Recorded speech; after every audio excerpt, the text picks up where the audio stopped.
it's frustrating. The only bad thing about I made 7 records. The only bad thing about, and I'm like Walking in Avalon, my last record in '98. The only frustrating part is I'm very, very proud of the record. I think it's one of the best records I've ever made. It's just not a lot of people heard it. So that's frustrating that they don't hear the records, because I think if they did, they would think they were great, and there's been critical acclaim for them. But it's the same with a lot of artists. I mean, there's a lot of artists whose work kind of, doesn't get the recognition it deserves. I mean, again, people like Tom Waits and Randy Newman and Leonard Cohen, they're these unsung heroes. They're writers who people like myself, a guy like Henley will tell you that Donald will tell you that Randy Newman's one of his favorite songwriters, as probably as Tom Waits or Leonard Cohen. But, it's guys like Henley who know about those guys. Yeah. And again, Fagan and Becker, And most of the artists that I really revere, I tend to be real lyric-oriented, and I've always strived to improve that part of my craft. And the writers that I talk about, like Henley and Randy and Donald and Walter, I mean, they're all, right. And Joni, and they're all big readers, and most are English literature majors in the case of Henley and Fagan and Becker. So they got big brains. And whether it's not like you come to that level of what they do, but I think writers like that, like Paul Simon and stuff, they set a watermark, and you strive for that watermark. I think, some of my songs like Sailing and stuff, I feel they've reached a certain.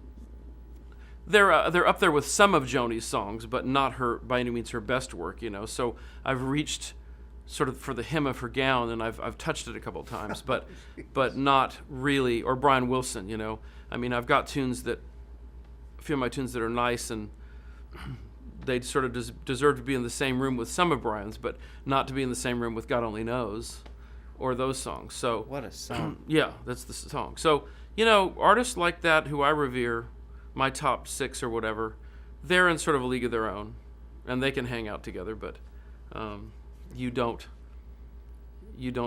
ever want to sort of pretend or get into a headspace where you start thinking that you're in that exclusive club, because there's just a very few who are.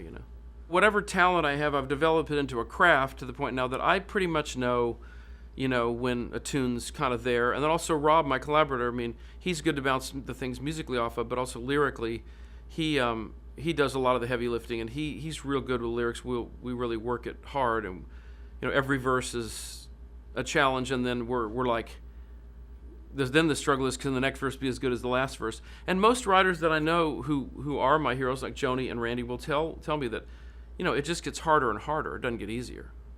Randy said something about, like, he doesn't care if it gets any better as long as it doesn't get any worse. But so it's hard work, even for those people. I don't think it's to continue to be more and more brilliant as they have. That's with Brian. I mean, I think in many ways Brian got off the road because, he had so much music in him he needed to get out. Yeah. That being on the road just inhibited that. He didn't need the distraction of going out and playing Surfer Girl. He needed to be in the studio because there was this just monster inside of him that just, he needed to vent. He needed his pores open to just be in the studio and just let it out, because there was so much music that I think he just couldn't be contained riding on a plane and playing bass and singing. He needed to be. And today, even Brian loves to play the piano every day and loves to be in the studio. That's his favorite thing. He loves to be in the studio and loves to just, because I think with a guy like that, it's just, it's sort of a beast that just needs to get out. And fortunately for us, In the case of Joni, Joni, I think, got frustrated by the business, and now she paints and she looks for other outlets, because she made Shine, but she doesn't make a lot of records anymore, because I think she's seemingly a little burnt out on the business, which I understand too. I think at that level,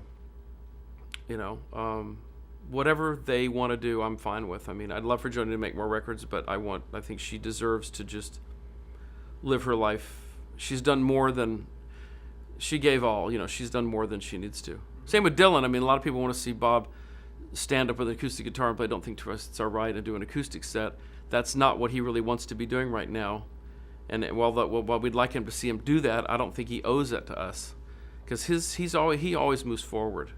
He never tends to look back too much. I certainly, in comparison to those artists, I owe certainly all the world more music, and to show more of what I've got. I'm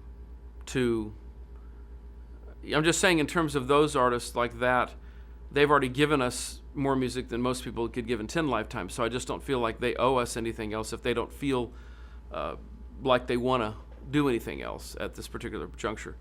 I don't have that discography yet. I don't have that place. Like I would think it would be ridiculous to write a biography and autobiography because I just don't think my life is complete enough or interesting enough to do that.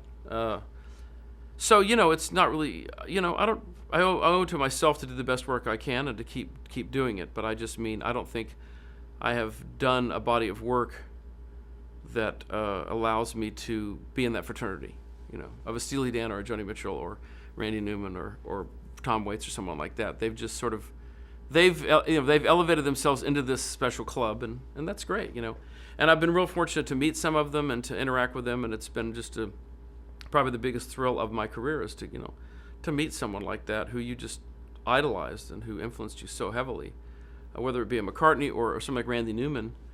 I mean, I just used to just listen to his stuff, and just absorb the brilliance of it for, years and years and years. And then to get to meet him and stuff run across him now and then is great. Same with Henley, So it's James Taylor. I mean, it's really cool. That part's cool. But I'm just going to keep doing what I'm doing. I think, I've gotten some pats on the back, with the Grammys and stuff, and that's all been cool. But you really got to do it for yourself.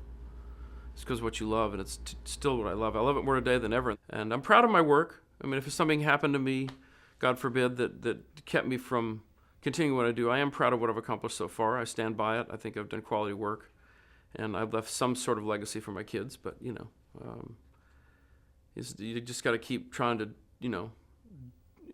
work hard and do better every day. So.